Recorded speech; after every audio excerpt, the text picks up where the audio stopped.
இறையோனின் உண்மை தூதராம் முஹம்மதானவர் உலகை பிரிந்தே சென்றதை அறிந்தார்களே பிலால். இதனாலே உள்ளம் உடைந்து மிக்க வேதனையதால் இரு கண்களும் கண்ணீர் வடித்து கதறினார் பிலால். தெருவெல்லாம் திரிந்தார் பித்தன் போலே மதினாவிலே சதா.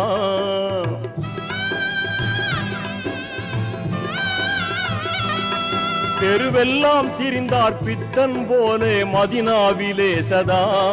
நபியின் சமாதி காணும் தோறும் நெஞ்சம் உருகியே தன் உணர்விழந்து மயக்கமாய் விழுவாரே வீதியில்.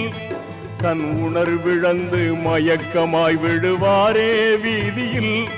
தினமும் இதே நிலையில் அலைந்தாரே நம்பினார்.